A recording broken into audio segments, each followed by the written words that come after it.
Hey viewers, welcome to my blog video. আজকে আমি আপনাদের সামনে নিয়ে এসেছি নতুন একটা ভিডিও। আজকে আমরা যাব দেওয়ানডি চা বাগানে, তাই আমি বেরিয়ে পড়েছি।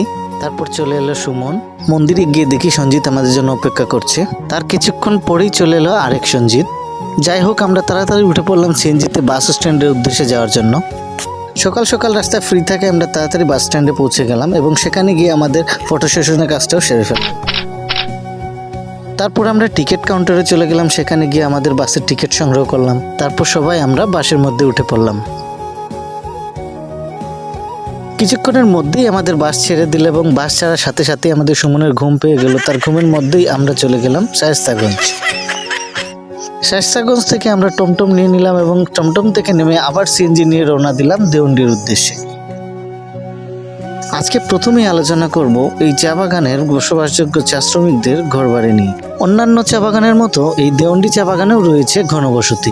প্রায় 3000-এর মতো মানুষ এই দেওয়ানডি চা বাগানে বসবাস করছে।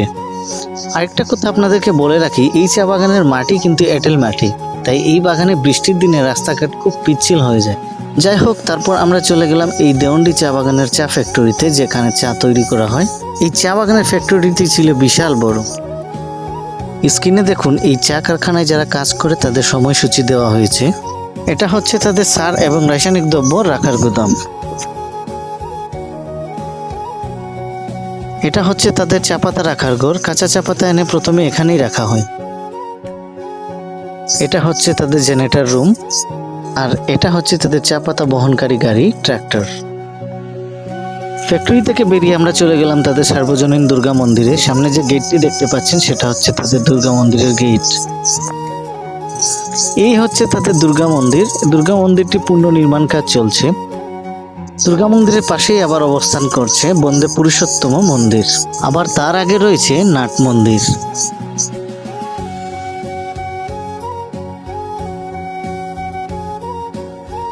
এই চা বাগানের সবচেয়ে আকর্ষণীয় দিক হচ্ছে আমার কাছে এই চা শ্রমিক শিল্প মূর্তি এবং চা শ্রমিক আন্দোলনের প্রতিচ্ছবি। মন্দিরের পাশাপাশি এখানে রয়েছে একটি সুন্দর মসজিদ। যাই হোক, তারপর আমরা চলে গেলাম ব্রজানন্দ ধাম মন্দিরে। এই মন্দিরের সৌন্দর্য যে কাউকে বিমোহিত করতে বাধ্য করবে।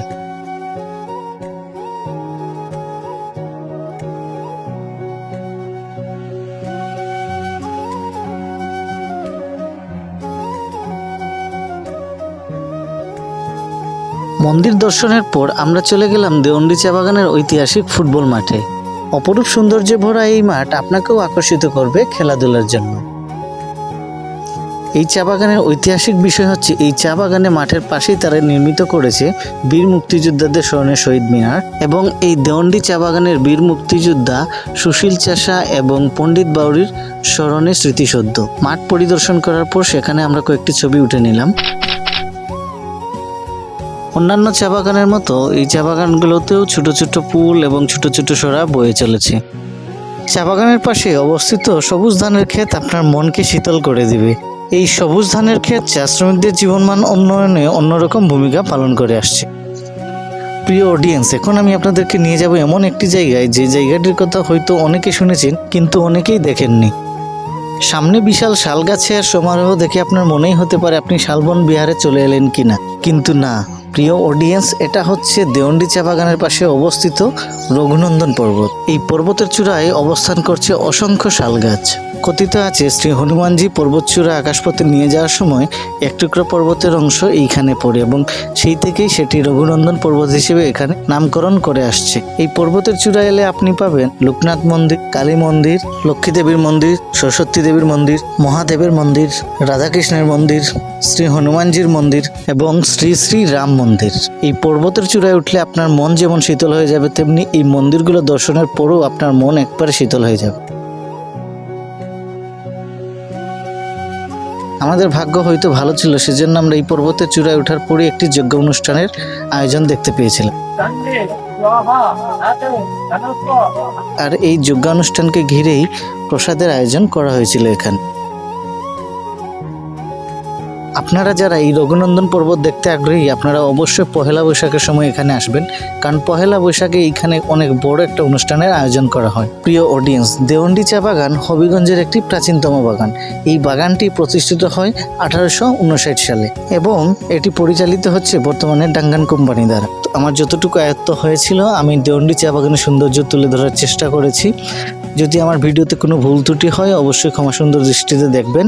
এবং এই দেওয়ান্ডি চা বাগানের সৌন্দর্য তুলে ধরার ক্ষেত্রে যারা আমাকে সহযোগিতা করেছেন, বিশেষ ক্ষেত্রে বর্ষা, আরশি এবং কাকু, সেই সাথে আমার সাথে বন্ধুবান্ধব সঞ্জিত, সুমন এবং সঞ্জিত, সবাইকে অসংখ্য অসংখ্য ধন্যবাদ জানিয়ে আজকের মতো ভিডিও এখানেই শেষ করছি। দেখা হবে আবারও নতুন কোনো ভিডিওতে। সবাই ভালো থাকবেন, সুস্থ থাকবেন।